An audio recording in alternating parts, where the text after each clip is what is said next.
नमस्कार दोस्तों, welcome back to Rohit study. स्वागत है आप सभी का आपके अपने यूट्यूब चैनल रोहित स्टडी हम में। तो फ्रेंड, जैसा कि आप सभी लोग जानते हैं, बैयर इंस्टीट्यूट ऑफ कंप्यूटर एजुकेशन का आपका अपना YouTube channel Rohit study hub, जिसके माध्यम से आप सभी लोगों को कंप्यूटर से रिलेटेड तमाम प्रकार की जानकारी तथा तमाम प्रकार के जॉब के अपडेट्स पर डे आपको प्रोवाइड होते रहते हैं। इसी कड़ी में आज मैं आपको बताने वाला हूँ एक्सेल के कुछ इंपॉर्टेंट प्रैक्टिकल। तो चलिए सबसे पहले हम लोग एक्सेल को ओपन करते हैं। एक्सेल ओपन करने के लिए आप यहाँ पर एक्सेल सर्च कर लीजिए और ओपन कर लीजिएगा। उसके पश्चात हम लोग फ्रेंड्स यहाँ पे एक नया शीट ले लेते हैं। नया शीट लेने के पश्चात हम लोग आज सबसे पहले बात करने वाले हैं। इससे पहले के प्रैक्टिकल में मैंने आप सभी लोगों को एक्सेल का संपूर्ण प्रकार का practical, home tab, insert tab, उसके पश्चात page layout tab, formula tab और डेटा टैब, यहाँ तक का संपूर्ण प्रैक्टिकल क्लियर ये करवा चुका हूँ। डिस्क्रिप्शन बॉक्स में दी हुई लिंक के माध्यम से आप क्लासेस को ज्वाइन करके पूरा प्रैक्टिकल देख सकते हैं। चलिए आज के इस प्रैक्टिकल में मैं बताने वाला हूँ रिव्यू मेन्यू क्या है, रिव्यू मेन्यू का काम किस प्रकार से होता है, रिव्यू टैब क्या होता है। सबसे पहले हम बात करने वाले हैं रिव्यू टैब पर। तो यहाँ पर आप देख सकते हैं रिव्यू टैब में बहुत सारे विकल्प दिए हुए हैं। अभी यहाँ पे चलिए मैं इसको थोड़ा जूम करके आपको दिखा देता हूँ। तो आप यहाँ देखेंगे सबसे ऊपर यहाँ पे दिया हुआ है रिव्यू टैब में जो रहता है आपका प्रूफिंग। प्रूफिंग का मतलब होता है कि प्रूफ करना, यानी सही करना। तो आप देखेंगे यहाँ पहला विकल्प जो दिया है स्पेलिंग का, दूसरा दिया है रिसर्च का और तीसरा दिया हुआ है आपका थीसर्स का। तो ये विकल्प क्या होते हैं, किस प्रकार से इनका उपयोग किया जाता है, सबसे पहले यहाँ पर हम बात करने वाले हैं। तो सबसे पहले चलिए हम चलते हैं यहाँ पर। सबसे पहले देखते हैं स्पेलिंग क्या होता है। तो फ्रेंड्स, जैसे हम एक्सेल पर काम कर रहे हैं, अभी किस पर काम कर रहे हैं, एक्सेल पर हम काम कर रहे हैं। एक्सेल पर काम करने में एक बात आपको याद रखना है, जैसे आप एक्सेल पर काम करेंगे तो एक्सेल पर काम करते समय मुख्य रूप से इस चीज़ की आवश्यकता पड़ती है कि अगर मान लीजिए कोई डेटा, अगर हमारा यहाँ हमने अगर कोई डेटा लिख रहे हैं तो उस डेटा में अगर कोई गड़बड़ी अगर हो रही है, जैसे मान लीजिए मैं यहाँ पे कंप्यूटर लिख रहा हूँ, ठीक है। तो यहाँ पे अगर मैं कंप्यूटर अगर गलत लिख देता हूँ, जैसे COMPOTER कर देता हूँ मैं, उसके पश्चात मैं इंटर मार के या टैब दबा करके आगे बढ़ जाते हैं। उसके पश्चात एजुकेशन, ये हमने एजुकेशन स्पेलिंग सही लिखा। उसके पश्चात हम आगे बढ़ते हैं। यहाँ पर मान लीजिए मैं यहाँ प्रोफेसर या वेलकम लिख देता हूँ, तो WA, जैसे मैं यहाँ पे स्पेलिंग गलत लिखता हूँ और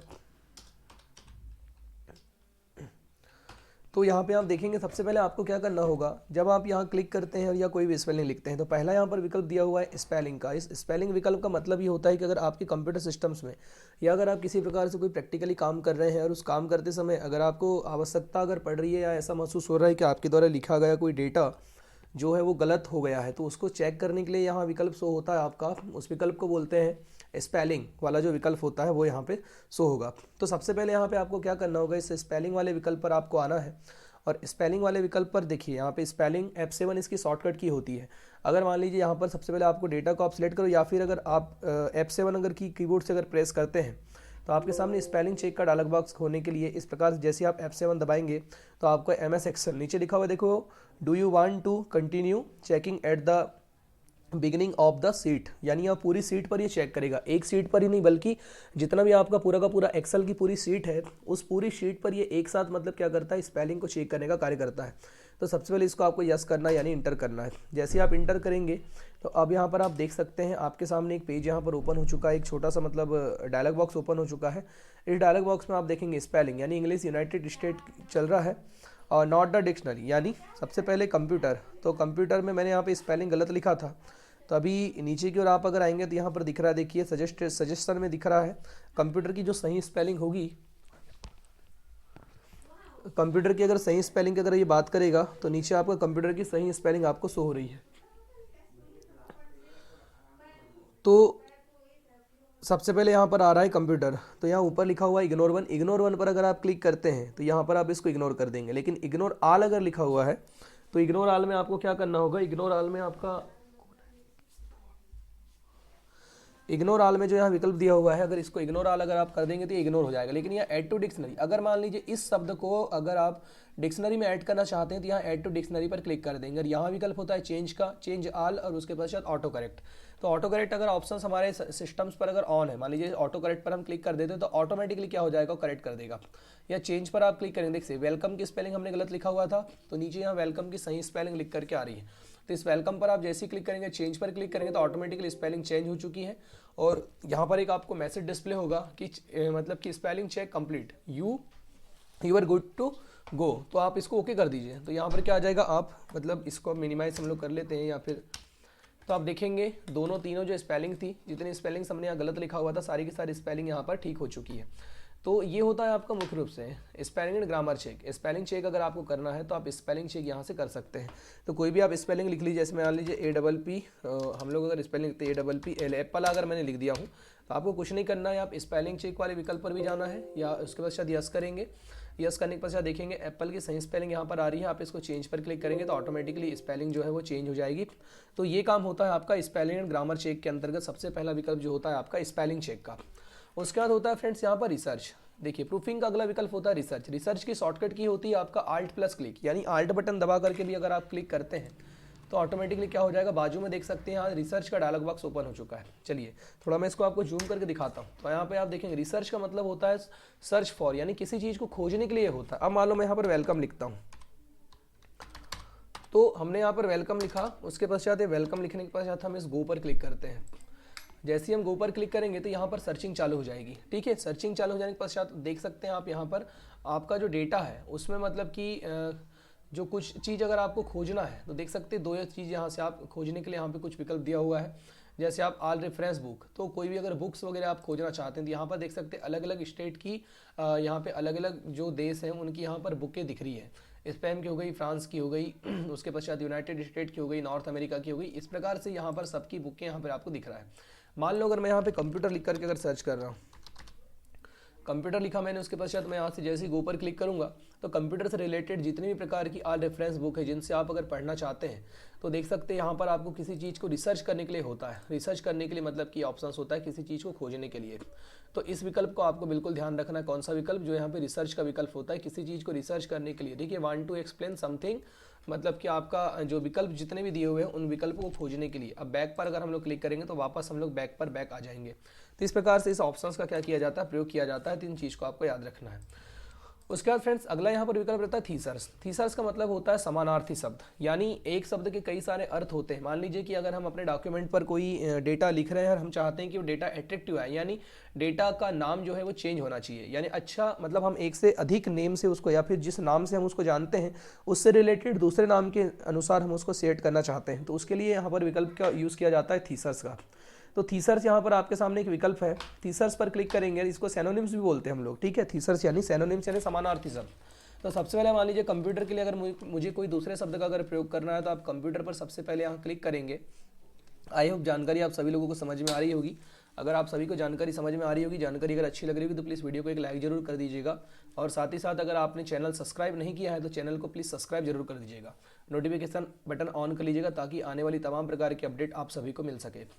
तो गाइज यहाँ थीसर्स पर आपको सबसे पहले क्लिक करना है। थीसर्स पर क्लिक करने के पश्चात देख सकते हैं कंप्यूटर से रिलेटेड तमाम प्रकार के जितने शब्द थे वो सारे शब्द यहाँ पर आ चुके हैं। देख सकते हैं आपका प्रोसेसर हो गया, उसके पश्चात यहाँ पर प्रोसेसर उसके CPU, ठीक है, main frame computer, super computer, work station, PC, laptop, notebook, ऐसे देखिए CPU यानी central processing unit, main frame. यहाँ देख सकते हैं बहुत सारे नेम हैं जो कंप्यूटर से रिलेटेड आ चुके हैं।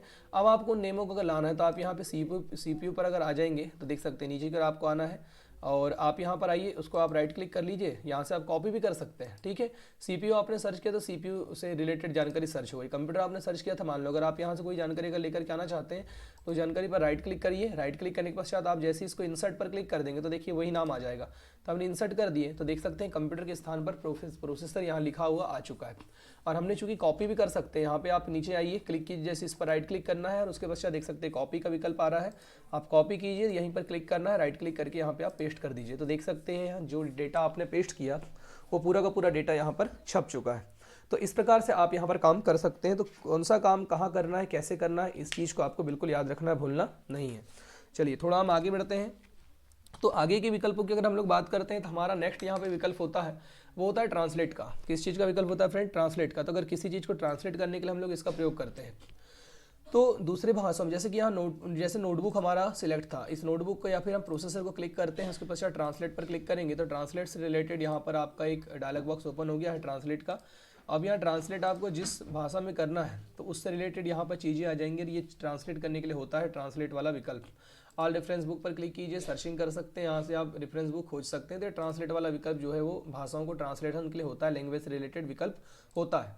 उसके पश्चात फ्रेंड अगला यहाँ पर जो हमारा अब ऑप्शंस यानी रिव्यू मेन्यू जो हमारा चल रहा है, इस रिव्यू मेन्यू के अंतर्गत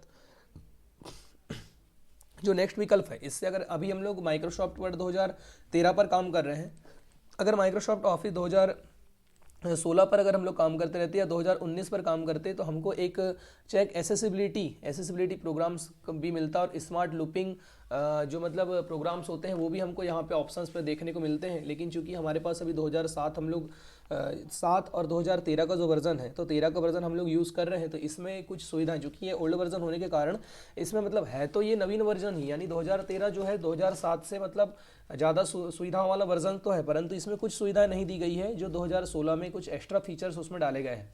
तो अभी माइक्रोसॉफ्ट एक्सेल 2013 पर अगर हम लोग काम कर रहे हैं तो ये आपको याद रखना है, कंप्यूटर से रिलेटेड तमाम प्रकार की एग्जाम्स और एमपी पटवारी से लेकर के आपकी जितनी भी एग्जाम्स होती है, वनडे एग्जाम, उन सारे एग्जाम्स में क्वेश्चंस पूछे जाते हैं। और यहाँ दूसरी बात, सबसे महत्वपूर्ण बात यह है कि जो स्पेलिंग चेक, रिसर्च और थीसर्स वाला तीनों विकल्प आपको जब आप काम करेंगे किसी डॉक्यूमेंट को बनाने में, अगर आप काम कर रहे हैं तो डॉक्यूमेंट को बनाते समय इसका ज़्यादा से ज़्यादा उपयोग किया जाएगा। उसके बाद होता है न्यू कमेंट। तो यहाँ पे न्यू कमेंट का विकल्प जो होता है, मान लीजिए किसी शब्द पर अगर हमको टिप्पणी करना है, किसी शब्द को की मीनिंग के ऊपर टिप्पणी करना है या किसी शब्द से रिलेटेड कोई टिप्पणी करना है, तो उसके लिए होता है ये मतलब आपका न्यू कमेंट का ऑप्शन। तो न्यू कमेंट पर सबसे पहले जैसे ही आप क्लिक करेंगे तो यहाँ पर क्या होगा, मान लीजिए मैं इस प्रोसेसर पर क्लिक करता हूँ, न्यू कमेंट पर क्लिक करता हूँ, कमेंट पर क्लिक करता हूँ, तो मेरे सामने यहाँ पर देख सकते हैं कि डायलॉग बॉक्स ओपन हो चुका है। इसमें मान लीजिए मैं कुछ कमेंट करके रख देता हूँ, ठीक है, कि देख सकते हैं यहाँ पर मैं जैसे मान लीजिए अपना नाम लिख देता हूँ। तो मैंने अगर मान लो अपना नाम लिख करके यहाँ रखा हुआ है, तो अब आप देख सकते हैं यहाँ पर अगर मैं इसको थोड़ा जूम करूँगा तो आप यहाँ पर पाएंगे कि इस प्रोसेसर वाले जो बॉक्स में आप देखेंगे यहाँ पर रेड कलर से मतलब आपका एरो बन चुका है बाजू में। तो फ्रेंड्स यहाँ पर आपका क्या होगा, ये रेड कलर पर जब आपने क्लिक किया तो ये रेड कलर जैसे ही आप इस पर क्लिक करेंगे या फिर माउस का अगर पॉइंटर ही लेकर के अगर आप जाएंगे तो ये आपको दिखा रहा है, देख सकते हैं कमेंट जो लिखा हुआ है वो यहाँ पे रोहित हनुमत, ये कमेंट जो लिखा हुआ है वो यहाँ पे कमेंट दिखाएगा। और दूसरी सबसे महत्वपूर्ण बात यह है कि अभी आप किसी भी डेटा पर आप कमेंट लिख सकते हैं, कोई खाली सेल पर भी अगर आप कमेंट लिखना चाहेंगे तो न्यू कमेंट पर क्लिक कीजिए और ये कमेंट आप वहीं पर लिख सकते हैं। तो आप देख सकते हैं कमेंट यहाँ पर भी आ जाएगी, यानी इस पर ये रेड एरो बन जाएगा। अब यहाँ पर अगला विकल्प होता है, इस कमेंट को आप सिलेक्ट करेंगे तो ये डिलीट कमेंट पर अगर आप क्लिक करेंगे तो कमेंट यहाँ से डिलीट हो जाएगा। लेकिन प्रीव्यू पर क्लिक करेंगे, जैसे आप ओके करेंगे तो ये देख सकते हैं प्रीव्यू, यानी पहला का कमेंट और नेक्स्ट कमेंट अगर आपको देखना है तो नेक्स्ट कमेंट भी हम देख सकते हैं। लेकिन चूंकि हमने अभी एक ही कमेंट लिखा है, यहाँ पर भी हम कमेंट दे देते, चलो यहाँ पे न्यू कमेंट पर हम क्लिक करते हैं और ओके कर देते हैं। अब यहाँ बात करते हैं प्रीव्यू कमेंट पर, जैसे क्लिक करेंगे तो ये कमेंट दिखाएगा, नेक्स्ट कमेंट पर क्लिक करेंगे और हम ओके करेंगे तो ये वाला कमेंट दिखाएगा। तो इस प्रकार से हम लोग यहाँ पर कमेंट पूरा का पूरा देख सकते हैं, पूरे सेक्शन में कमेंट का यूज़ कर सकते हैं कि किस प्रकार से कमेंट हम डाल सकते हैं। इसका सबसे अच्छा बेनिफिट ये होता है कि अगर आप अपने एक्सेल पर या अपने वर्ड पर किसी सेल में कोई डेटा छिपा करके अगर आप भेजना चाहते हैं कमेंट के रूप में तो आप देख सकते हैं। मैंने आपको इससे पहले बताया था कि वर्ड में भी आप कमेंट कर सकते हैं। जैसे हम लोग अगर वर्ड पर काम करते हैं तो वर्ड में भी यही विकल्प होता है। जैसे मैं चलिए वर्ड में आपको दिखा देता हूँ कि यहाँ पर मैंने मान लीजिए रोहित नाम लिख दिया, उसके पश्चात मैं इसको यहाँ पे सिलेक्ट कर लेता हूँ। सिलेक्ट करने के पश्चात हम लोगों को रिव्यू मेन्यू पे आना था, सेम वही विकल्प है आप देखेंगे यहाँ पर। और उसके पश्चात यहाँ पे न्यू कमेंट पर आप क्लिक करेंगे तो देख सकते हैं इधर आप यहाँ पर कमेंट पूरा का पूरा लिख सकते हैं और यहाँ पर आप क्लिक कर देंगे। अभी आप इस पर जैसे क्लिक करेंगे तो ऑटोमेटिकली यहाँ पर देखिए शब्द के ऊपर जो आपने कमेंट दिया था कमेंट आपको दिखा रहा है। प्रीव्यू पर क्लिक करेंगे तो आप यहाँ पर कमेंट जाकर के देख सकते हैं। डिलीट करना है तो इसी कमेंट पर आप क्लिक करेंगे, डिलीट ऑल कमेंट भी क्लिक कर सकते हैं, डिलीट कमेंट भी करेंगे तो कमेंट डिलीट हो जाता है। एक्सेल में भी सेम उसी प्रकार से आपको काम करना है, कमेंट आप कर भी सकते हैं, कमेंट डिलीट भी कर सकते हैं। तो डिलीट कमेंट का ऑप्शन यहाँ दिया हुआ है कमेंट वाले विकल्प में। अब यहाँ दिया हुआ है शो ऑल कमेंट्स, तो शो ऑल कमेंट्स पर अगर आप क्लिक करेंगे, जैसे यहाँ पे विकल्प शो हो रहा है तो यहाँ पर क्या हो जाएगा, शो ऑल कमेंट्स यहाँ पे ऑन हो जाएगा, यानी दोनों कमेंट आपको दिखाई दे रहे हैं। ठीक है, जिस पर आप क्लिक करेंगे वही कमेंट यहाँ पर क्या होगा, एक्टिव होगा। शो हाइड कमेंट पर क्लिक करेंगे तो देख सकते हैं कमेंट यहाँ पर क्या हो जाएगी, हाइड हो जाएगी। ठीक है, शो कमेंट पर हमने क्लिक किया, ऑल कमेंट, तो यहाँ पर दोनों कमेंट चालू हो जाएंगे। लेकिन शो लिंक पर हम क्लिक करेंगे तो क्या होगा, आपका शो कमेंट, अभी फिर कमेंट पर आपको क्लिक करना है, शो कमेंट तो चालू है, इसको हमने बंद कर दिया। उसके पश्चात यहाँ पर विकल्प होता है, इसी पर क्लिक करेंगे और यहाँ पर शो ऑल कमेंट पर क्लिक करेंगे तो दोनों कमेंट आपको दिखाई देने लगेंगी। शो लिंक पर अगर हम क्लिक करेंगे तो ठीक है, तो शो लिंक पर अगर क्लिक कर देंगे तो ऑटोमेटिकली आपको कमेंट ये पूरा ही दिखाई देने लगेगा। लेकिन इसको शो ऑल कमेंट को हम बंद कर देंगे तो अब कमेंट बंद हो जाएगा। अब जैसे ही हम इस पर क्लिक करेंगे तो ऑटोमेटिकली आपको कमेंट यहाँ दिखना चालू है। लेकिन हम इस शो लिंक को अगर बंद कर देते हैं तो यहाँ पर क्या होगा, आपको कमेंट दिखाई नहीं देगा। लेकिन यहाँ पर देखो शो लिंक जो है, hide ink to the sheet, यानी इसको आप हाइड भी कर सकते हैं, लेकिन हमने यहाँ पर लगा के रखा हुआ है। तो जिस पर आप क्लिक करेंगे वहाँ पर आपको एक कमेंट लिखा हुआ नजर आएगा, कमेंट दिखाएगा। तो इस प्रकार से आप यहाँ पे कमेंट देख सकते हैं। चलिए हम इसको डिलीट कर देते हैं। अगर आप कमेंट एडिट करना है तो एडिट कमेंट पर भी आप क्लिक करेंगे, यहाँ से आप कमेंट को क्या कर सकते हैं, एडिट कर सकते हैं कुछ, और कमेंट यहाँ पर आप सुधार करना चाहें तो कमेंट सुधार कर सकते हैं। तो इस प्रकार से आपको यहाँ पे कमेंट देना है तो दे सकते हैं, और इसको हटाना है तो आप इसी पर क्लिक करो, डिलीट कमेंट पर क्लिक करेंगे तो कमेंट ऑटोमेटिकली डिलीट हो जाएगा। उसका नेक्स्ट यहाँ पे विकल्प होता है प्रोटेक्ट सीट का। प्रोटेक्ट सीट का मतलब होता है अपनी सीट पर पासवर्ड लगाना। तो आप देखेंगे प्रोटेक्ट सीट वाला विकल्प आपके सामने सबसे पहले ओपन हुआ है। इसमें क्या क्या विकल्प होते हैं चलिए मैं आपको बता देता हूँ थोड़ा जूम करके। सबसे पहला विकल्प होता है protect worksheet and content of locked cell, यानी क्या आप अपने सेल को लॉक करना चाहते हैं, क्या आप अपनी वर्कशीट को लॉक करना चाहते हैं, ये विकल्प आपके सामने सबसे पहले पूछेगा। अभी सबसे पहले जब ये विकल्प पूछेगा तो इसमें आपको दिख रहा है, देखिए पासवर्ड टू अनप्रोटेक्ट सीट। कहने का मतलब ये है कि क्या आप प्रोटेक्ट करना चाहते हैं और क्या आप अनप्रोटेक्ट करना चाहते हैं। तो इसमें आपको दो विकल्प होते हैं। Password to protect unprotect sheet का मतलब ये होता है, अब ये बोल रहा है आपको कि कहाँ कहाँ आपको देखो अलाउ ऑल यूज़र द मतलब ऑफ दिस वर्कशीट टू, यानी आप किस किस सीट पर आप वर्कशीट मतलब सूत्र लगाना चाहते हैं, यानी कि प्रोटेक्ट करना चाहते हैं। तो चलिए सिलेक्ट लॉक सीट, सिलेक्ट सभी को हम लोग यहाँ क्या कर लेते हैं, सिलेक्ट कर लेते हैं। फॉर्मूला हर एक चीज़ पर हम लोग यहाँ पर क्या लगाते हैं, insert row insert column, delete row delete column, हमने सब पर यहाँ पर क्या किया हुआ है, प्रोटेक्ट कर देते हैं। ठीक है, अभी हमने सब पर प्रोटेक्ट करके यहाँ पर पासवर्ड टू अनप्रोटेक्ट, तो यहाँ पर मैं प्रोटेक्ट में 1 2 3 4 5 6 7 8 बार मैंने 111 टाइप कर दिया और मैं इसको ओके कर देता हूँ। अभी आपको क्या करना होगा, यहाँ पे कन्फर्म एक बार फिर से 8 बार मैंने फिर से यहाँ पर 111 प्रेस कर लिया। अब यहाँ पर आप क्या करेंगे, जैसे ही आप यहाँ पर अगर कोई काम अगर आप करना चाहेंगे तो आप देख सकते हैं कि ये यहाँ पे आपका काम होगा ही नहीं, मतलब कि कोई व्यक्ति यहाँ पर काम नहीं कर सकेगा। ना तो आप किसी सेल को यहाँ से आप राइट क्लिक करके डिलीट कर सकते हैं, अगर आप डिलीट करने की भी कोशिश करेंगे तो आप डिलीट नहीं कर पाएंगे। यानी अगर आप चाहते हैं कि इस एक्सेल सीट को अगर आप किसी को बना करके भेज रहे हैं और वह व्यक्ति सिर्फ इसको पढ़ सके, ना तो इसमें किसी प्रकार से सुधार कर सके और ना ही इसमें किसी प्रकार से कोई नियम लगा पाए, तो इस कारण से हम लोग क्या कर देते हैं, इसको प्रोटेक्ट सीट कर देंगे। अब प्रोटेक्ट सीट अगर हमने कर दिया तो इसमें सुधार तभी हो पाएगा जब इसको हम अनप्रोटेक्ट सीट करेंगे। तो अनप्रोटेक्ट सीट करने के लिए यहाँ पर ऊपर देखिए अनप्रोटेक्ट सीट लिखा हुआ है, इस पर आपको क्लिक करना होगा। अनप्रोटेक्ट सीट पर आप क्लिक करेंगे तो यहाँ पर आपको क्या करना पड़ेगा, वही पासवर्ड टाइप करना पड़ेगा जिस पासवर्ड पर आपने इसको प्रोटेक्ट किया था। लेकिन इससे पहले देख सकते हैं आप, मैं अगर इसकी साइज़ को कम या ज़्यादा करना चाहूँगा तो ये साइज़ तो कम या ज़्यादा हो जाएगी, लेकिन राइट क्लिक करके अगर मैं इसको इंसर्ट करना चाहूँगा तो एक और आ जाएगा। लेकिन राइट क्लिक करके अगर मैं इसको डिलीट करने की कोशिश करूँगा तो ये ना तो डिलीट होगा और ना ही मतलब इससे कोई, यह देखिए मैं इसको डेटा को यहाँ से डिलीट कर देता हूँ तो देखिए डेटा डिलीट भी नहीं हो रहा है। अब यहाँ मैं कुछ नहीं अगर लिखना चाहता हूँ तो देखिए लिख भी नहीं पा रहे हैं हम। कहीं पर भी किसी भी सेल पर लिखने की कोशिश करेंगे तो ऑटोमेटिकली देखिए ये the cell of chart you are trying, मतलब कि आप are trying to change is on protect sheet, यानी ये सीट जो है वो प्रोटेक्ट हो चुकी है, इसमें आप किसी प्रकार का चेंजेस नहीं कर सकते, आपको डिस्प्ले सामने निकल करके आता है। अनप्रोटेक्ट सीट पर आपको क्लिक करना है। जैसे ही आप अनप्रोटेक्ट सीट पर क्लिक करेंगे तो आपको यहाँ पूछेगा पासवर्ड डालने, तो आप वही पासवर्ड टाइप कीजिए जिससे आपने प्रोटेक्ट किए थे, इसको आप ओके कर दीजिए। अब आप देख सकते हैं यहाँ पर आप कोई भी डेटा लिख सकते हैं, आप जिस डेटा को यहाँ से सुधार करना चाहेंगे उस डेटा को आप सुधार कर सकते हैं। तो फ्रेंड्स ये तो था प्रोटेक्ट वर्कशीट का। देखिए प्रोटेक्ट सीट मतलब जिस सीट पर काम करें, लेकिन चलिए फिर से एक बार बता देता हूँ। प्रोटेक्ट सीट पर हम क्लिक करेंगे और यहाँ पासवर्ड डाल देते हैं, ये मैंने इसको कर दिया प्रोटेक्ट। अब फिर से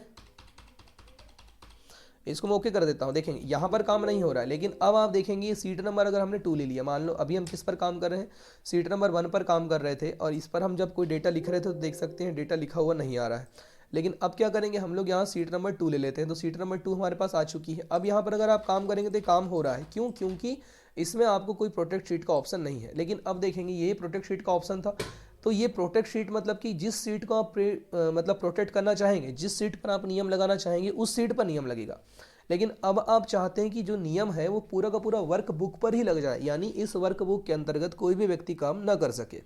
तो उस वर्क बुक के अंदर अगर कोई व्यक्ति काम ना कर सके, जब ये वाली अगर बात आ जाती है तो अब आपको प्रोटेक्ट वर्क बुक का नियम लगाना पड़ेगा। यानी आपका यहाँ विकल्प दिया हुआ है, देखिए प्रोटेक्ट वर्क बुक। इस वर्क बुक पर आप क्लिक करेंगे तो आपसे पूछता है स्ट्रक्चर एंड विंडोज, तो आपने स्ट्रक्चर पर ऑन रखना है। उसके पश्चात मैं यहाँ पासवर्ड लगा देता हूँ, मैंने यहाँ पे पासवर्ड लगाया, उसके पश्चात मैं इसको ओके कर देता हूँ। आपको फिर से री इंटर पासवर्ड टू प्रोटेक्ट करके पूछेगा, तो वही पासवर्ड आपको यहाँ पर क्रिएट करना होगा जो पासवर्ड आपने शुरू में लगाया था। इसके पश्चात आप इसको ओके कर दीजिए। अब आप यहाँ पर पाएंगे कि आप किसी भी सीट पर चेंजेस नहीं कर सकते। ठीक है, सीट नंबर 2 पर आप क्लिक कर रहे हैं, देख सकते हैं आप यहाँ पर चेंजेस नहीं करेंगे। लेकिन उससे पहले आपको क्या करना होगा, यहाँ पर आपको जो नियम आपने लगाए हैं, तो प्रोटेक्ट वर्कशीट पर आप क्लिक कीजिए। वर्कशीट पर प्रोटेक्ट करने के पश्चात इसको आप अनप्रोटेक्ट कीजिए और आप इसको ओके कर लीजिए। अब आप यहाँ पर कोई भी काम कर सकते हैं। सीट नंबर 1 को भी आप अनप्रोटेक्ट कीजिए। अनप्रोटेक्ट करने के पश्चात आपने लगाया, अब आप यहाँ पर कोई भी काम कर सकते थे। इस प्रकार से प्रोटेक्ट और अनप्रोटेक्ट आप यहाँ से पूरा पूरा काम अगर करना चाहें तो यहाँ से आप पूरा काम कर सकते हैं। उसके बाद यहाँ पर विकल्प होता है शेयर वर्कबुक का। शेयर वर्कबुक पर आप क्लिक करेंगे तो आप इस वर्कबुक को अगर किसी व्यक्ति को भेजना चाहते हैं, ठीक है, आपके पास देखिए जो ये वर्कबुक दिख रही है, इसको यहाँ पर आप अलाउ पर क्लिक करेंगे या फिर एडवांस पर क्लिक करेंगे तो आप देख सकते हैं कीप चेंज या हिस्ट्री, जो भी आपका यहाँ पर विकल्प दिख रहा है। तो किसी व्यक्ति को अगर आप शेयर करना चाहते हैं तो आप यहाँ से शेयर वर्कबुक की सहायता से आप शेयर कर सकते हैं। फिर होता है आपका प्रोटेक्ट एंड शेयर वर्कबुक। तो प्रोटेक्टेड यानी शेयरिंग विद ट्रैक चेंज, तो ट्रैक चेंज करके अगर आप इसमें अगर मान लीजिए पासवर्ड लगा करके किसी व्यक्ति को अगर आप शेयर करना चाहते हैं तो आप यहाँ पूरा पूरा पासवर्ड लगा देंगे तो अगले व्यक्ति के पास वो चले जाएगा जिस व्यक्ति को आप इसका पासवर्ड लगा करके भेजना चाहते हैं। तो इस प्रकार से आप अपनी शीट को यहाँ से क्या कर सकते हैं, शेयर कर सकते हैं, उस व्यक्ति तक के शीट को भेज सकते हैं। इसको आपको याद रखना है। चलिए हम लोग थोड़ा आगे बढ़ते हैं, यहाँ पर हम जानेंगे आगे। तो नेक्स्ट विकल्प होता है आपका allow user to edit range, यानी अगर आपने किसी रेंज को मान लो कोई रेंज, यहाँ पर सबसे पहले देख सकते हैं हम लोग यहाँ पर एक टाइटल देते हैं या फिर आप एक रेंज बनाते हैं। इस रेंज पर हम क्लिक कर लेते हैं प्रोटेक्ट शीट टू वर्कबुक, यहाँ पर हम क्लिक करते हैं। यहाँ पे पहला विकल्प देखो प्रोटेक्ट एंड सीट, तो यहाँ पे क्लिक कीजिए, उसके पश्चात हमने ओके किया। अब आप यहाँ पर पासवर्ड लगा कर इस रेंज को आप लॉक कर सकते हैं। लेकिन यहाँ पर विकल्प रहता है allow user to edit range, तो आपने यहाँ टाइटल पर क्लिक किया, न्यू पर आप क्लिक करेंगे, न्यू पर क्लिक करने के पश्चात रेंज 1, उसके पश्चात आप देख सकते हैं रेंज पासवर्ड। तो मान लो मैंने यहाँ पर पासवर्ड अगर लगा दिया हूँ इस रेंज पर और इसको फिर से मैं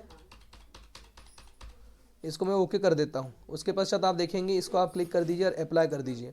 अप्लाई करने के पश्चात आप इसको ओके कर दीजिए। अब आप इस पर कोई भी काम करेंगे, इससे अगर आप बाहर काम करेंगे तो यहाँ पे आप इस रेंज पर पासवर्ड लगा करके इसको प्रोटेक्ट करने का भी काम कर सकते हैं। एडिट रेंज यानी किस रेंज को आप एडिट करना चाहते हैं वो यहाँ से आप एडिट कर सकते हैं, जिस पर जो नियम लगाना चाहें वो नियम आप यहाँ पर लगा सकते हैं। कुछ विकल्प हैं जो यहाँ पे चल नहीं रहे हैं क्योंकि ये वर्जन्स किस वर्जन्स में चलते हैं, कुछ वर्जन्स में नहीं चलते। तो दोनों चीज़ों को आपको क्या करना है, याद रखना है। उसके पश्चात यहाँ रहता है ट्रैक चेंज का विकल्प। तो हाईलाइट चेंजर रहते हैं जो कि मतलब किसी चीज़ का अगर हाईलाइट अगर आपको करना है, ट्रैक्स अगर देना है, विड्थ देना है और उसके पश्चात वेयर्स वगैरह आपको अगर देना है तो आप यहाँ से क्या कर सकते हैं, चेंज कर सकते हैं। लेकिन रेफरेंस इज नॉट वैलिड, तो कभी ये विकल्प ऑन होते हैं कभी विकल्प ऑन नहीं होती, इसलिए इनको ज़्यादा आपको टेंशन नहीं लेना है।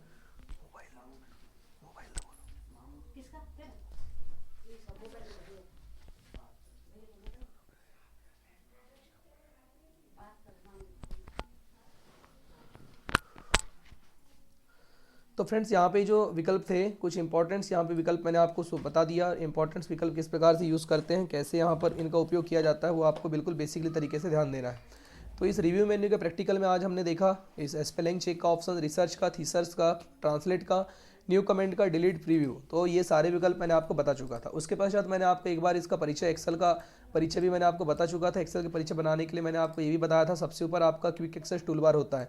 क्विक एक्सेस टूल बार में सारे विकल्प हम लोग यहाँ से प्रेजेंट करवा सकते हैं, ठीक है। इससे पहले मैंने आपको सारा का सारा प्रैक्टिकली जो है संपूर्ण प्रकार से वीडियो बता करके तैयार कर दिया हूँ, सारा वीडियो आपको बता चुका हूँ। तो आप उन वीडियो को बेसिकली तरीके से देखेंगे और अच्छे से आप काम करेंगे, ऐसी मुझे पूरी उम्मीद है। अब हमारा एक मेन्यू का यहाँ पर प्रैक्टिकल बच जाता है, वो होता है आपका व्यू मेन्यू। तो व्यू मेन्यू के अंतर्गत क्या होता है, कैसे हम लोग व्यू पर काम करते हैं, अभी मैं आपको बताऊंगा व्यू मेन्यू का प्रैक्टिकल नेक्स्ट क्लास में। तब तक के लिए आप सभी लोग बने रहिए हमारी इस रोहित स्टडी हब की क्लासेस के साथ। नीचे आपको मैंने बताया था स्टेटस बार होता है और इस स्टेटस बार में आप किस प्रकार से काम करेंगे, कैसे काम करेंगे। सबसे नीचे आपका जो पाया जाता है वो होता है आपका टास्क बार। टास्क बार में कैसे प्रोग्राम दिखाई देते हैं, प्रोग्राम्स को हम लोग मतलब हाइड अनहाइड कैसे करते हैं, ये सब मैंने आपको प्रैक्टिकल वीडियो में बता चुका हूँ। दो प्रकार के हॉरिजॉन्टल बार होते हैं, उसके मतलब आपका हॉरिजॉन्टल और वर्टिकल दो प्रकार के आपके स्क्रॉल बार होते हैं। तो आप यहाँ से पूरा काम कर सकते हैं। उसके पश्चात व्यू मेन्यू के अंतर्गत बहुत सारे विकल्प होते हैं, तो नेक्स्ट वीडियो में हम इसकी बात करने वाले हैं। ऊपर रिबन बटन के बारे में मैंने आपको बताया था, ये होती है आपकी ribbon button. Ribbon display options का क्या करते हैं, इसकी सहायता से हम लोग उपयोग करते हैं। रिव्यू मेन्यू के बारे में मैंने आपको बता दिया हूँ। डेटा मेन्यू क्या होता है ये भी मैंने आपको बता दिया हूँ। अभी रिव्यू मेन्यू का आज मैंने संपूर्ण प्रकार का आपको प्रैक्टिकल करवाया। फॉर्मूला मेन्यू भी आपको बनना चाहिए। तो गाइज ये सब प्रैक्टिकली बहुत ही इंपॉर्टेंट सर, सारे एग्जाम्स में पूछे जाते हैं। तो अगर आप सभी लोगों को जानकारी अच्छी लगी होगी तो प्लीज़ आप वीडियो को लाइक ज़रूर कीजिएगा और सब्सक्राइब करके मुझे ज़रूर बताइएगा कि आपको जानकारी कैसी लगी। बने रहिए रोहित स्टडी हब के साथ।